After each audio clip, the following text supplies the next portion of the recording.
कि आज के युग में आप जिसके साथ अच्छा करते हैं वही आपके साथ बुरा करने की सोचता है। रिश्तेदार को आपने जरूरत थी, भैया रिश्तेदार बोला भैया वो हमें 20,000 रुपए की जरूरत है, आपने उसे 20,000 रुपए दे दिए। भाई आपने तो अच्छा किया ना, उसकी जरूरत पर खड़े हो गए आप। लेकिन जब आपको जरूरत पड़ी कि भैया अब हमारे 20,000 लौटा दे भैया, हमें बड़ी जरूरत है, तो क्या बोलता है, खा के भागे जा रहे हैं क्या तुम्हारा पैसा? ऐसे लोगों को उल्टा लटका के मिर्ची का धुआं देने की जरूरत है।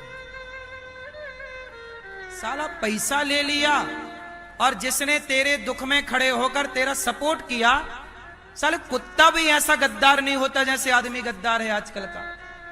कुत्ता भी एक रोटी खाता है ना तो चौकीदारी करता है, और आजकल का आदमी, तुम किसी की मुसीबत में खड़े हो जाओ यार 10-20 हजार की जरूरत है, चलो दे देते हैं इसका काम बन जाए, वो लौटाता ही नहीं है। इतना बेईमान हो गया है जमाना। इसलिए आपको मैं एक बात कहूं, पैसे का लेन देन मत करो दुनिया के साथ। जमाना अब देने लेने लायक रही नहीं रुपया पैसे। क्यों जी, बात सही है। बोल दिया करो भैया कर्जा जो देते हैं वो गुंडे लोग होते हैं ना बाजार में, वो कर्जा बांटते हैं 2%, 10%, उनका नहीं खा पाता कोई, क्योंकि वो डंडा लिए रहते हैं। और तुम्हारा कोई 5,000 तुम दो तो लौटेगा, इसकी कोई गारंटी नहीं है। इसलिए मैं आपको एक बात कहूं, अपना भला चाहते हो तो कर्जा देना बंद करो, पैसा बांटना बंद करो। बात सही है। क्योंकि यदि आपको देना है तो फिर इस भाव से दो कि वापस नहीं आएगा। क्योंकि आजकल आदमी इतना बेईमान हो गया कि पैसा लेके फिर भूल जाता है, ईमानदार नहीं रहा। यह बात सही है कि गलत है? बोलो।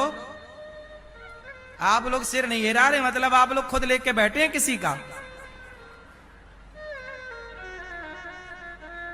लिया हो तो दे देना, किसी का 1 रुपया मत खाना मेरी माँ। यदि तुम किसी का 1 रुपया लेके मर गए तो अगले जन्म में उसके घर का कुत्ता बन के आना पड़ेगा, तुम्हें चुकाना तो पड़ेगा। ईश्वर के घर देर है अंधेर। आपका पैसा कोई खा के मर जाए तो मर जाएगा, अगले जन्म में तुम्हारे घर का कुत्ता बनेगा। इसलिए कुत्ता ईमानदार होता। कुत्ते को पता है कि पिछले जन्म में खाए थे तब तो कुत्ता बने, अब तो भैया 1 रोटी भी खाओ तो चुकाओ। इसलिए रोटी का भी कुत्ता मोल चुकाता, क्योंकि वो गुजर चुका है, उसे पता है कि हम बेईमानी करके तो कुत्ता बने हैं।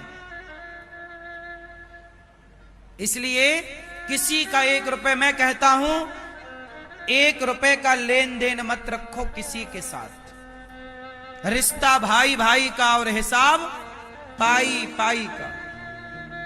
रिश्ता भाई भाई का और हिसाब, किसी का पैसा लिया है तो चुका देना मेरी मां, वरना जब ईश्वर की लाठी चलेगी ना तो फिर अक्कल ठिकाने लग जाएगी। एक मैया की कहानी सुनाता हूं, सत्य। एक लड़की का विवाह था, सुनो। देखो बेईमानी कैसे होती है, सुनना जरा, बेईमानी कैसे निकलती है, इसकी एक कथा सुनो। एक घर में शादी थी, एक बेटी थी, उसका विवाह था। माँ बाप बेचारे सामान्य परिवार के थे। एक लड़का था उनका और एक ही लड़की थी, और आज बेटी का विवाह था। तो बेटी के विवाह में लड़की के माँ बाप ने अपने बेटी के लिए ना थोड़ा जेवर बनवाते हैं, सोना हो ना, गले का हार वार। भाई माँ बाप भी तो बेटी को कुछ देते हैं ना। तो एक माँ थी, उसने अपनी बेटी के लिए कुछ बनवाया था। हुआ क्या कि उनके मेहमानों में ना एक महिला चोर थी। आपने देखा होगा अक्सर शादी ब्याह में चोरियां हो जाती हैं, और चोरी करने वाले नियत किसकी कब डोल जाए। किसी मेहमान को कह भी नहीं सकते कि भाई आप चोर हो।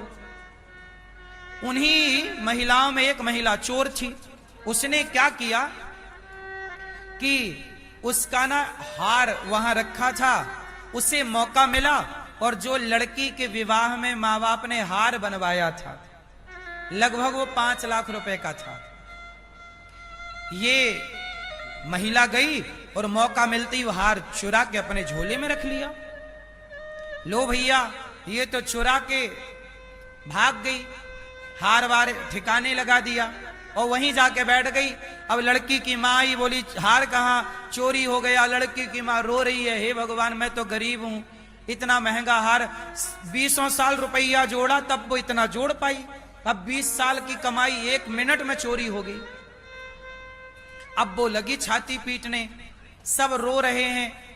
वो भी बैठी चोरनी औरत, वो भी देख रही है, वो भी नाटक कर रही रोने का, बता नहीं रही है कि मैंने चुराया। चलो भैया, जैसे तैसे लोगों ने समझाया, थोड़ा थोड़ा लोगों ने मदद की, और उतना बड़ा तो नहीं, पर 10-20 हजार का पेंडल मंगलसूत्र का बेटी को मां हार देना चाहती थी 5 लाख का, लेकिन अब भैया 20-25-50 हजार का छोटा सा मंगलसूत्र दिया गया। क्या करो, मजबूरी। चलो बेटी की विदाई हो गई, बेटी चली गई। अब ये किस्सा सब भूल गए, लेकिन वो जो महिला चुराई थी हार, जब वो घर आई तो क्या हुआ, उसके बेटे का एक्सीडेंट हो गया। जिसने हार चुराया भाई पैसे ले आई ना, बद्दुआएं ले आई। अब वो जो मां पीट रही है छाती, तो वो क्या दुआएं थोड़ी दे रही है। अब इसका जवान एक्सीडेंट हो गया। अब जब एक्सीडेंट हुआ तो हॉस्पिटल में गए, डॉक्टरों ने बताया कि 5 लाख रुपया लगेगा ऑपरेशन करने में, और बचेगा इसकी गारंटी नहीं। और वो हार कितने का था और इलाज में कितना लग रहा है। ईश्वर की लाठी में आवाज नहीं होती। तुम किसी का लोगे बेईमानी का, चुकाना पड़ेगा तुम्हें, कैसे भी करके चुकाओ, चुकाना पड़ेगा तुम्हें, अपना गवा के चुकाना पड़ेगा। इसलिए कहता हूं, लाख पड़ा हो किसी का मत उठाना, लाख पड़ा हो मत उठाना। तुम्हारी कमाई का धन तुम्हारा है, गैरों का धन तुम्हारा माटी है, वो तुम्हारे लिए माटी है, हमारे को कोई मतलब नहीं। चोरी करने से कोई सवर जाता तो चोर और डाकू सवर ना जाते। किसी चोर डाकू को ठीक से रहते देखा है? नाश तो होता है ना साहब। इसलिए कहता हूं, ईमानदारी की रोटियां खाना सीखो तो पचा पाओगे, सुखी रह पाओगे। उस बेटे का 5 लाख रुपया, वो हार अब ना वो निगल पा रही है ना उगल पा रही है। अब वो हार ना वो अंदर कर पा रही है ना बाहर कर पा रही है। बताती है तो बदनामी होगी, नहीं बताती तो बेटा जान से हाथ धोने को तैयार है। तब उसने निर्णय लिया कि नहीं, मैंने गलत किया। उसे अक्ल आ गई, उसने तुरंत हार उठाया। सबसे पहले वो उसके पास गई, बहन तेरा हार मुझे बदनामी मिले तो मिले, पर तेरा हार मैंने चुराया था, ये रहा तेरा हार, तेरी बेटी को देना, मुझे क्षमा कर देना। इस हार के चक्कर में आज मेरे बेटे जिंदगी और मौत से लड़ रहा है। मैं बेईमानी की तो थी, पर आज मुझे अक्ल आ गई। उसने हार लौटा दिया और बाद में हॉस्पिटल गई। जैसे तैसे 5 लाख की उसने व्यवस्था की और बेटे का इलाज कराया। भगवान की कृपा हुई, बुद्धि बदल गई, उसका बेटा बच गया, सफल हो गया ऑपरेशन। 5 लाख लग गए, सफल हो गया।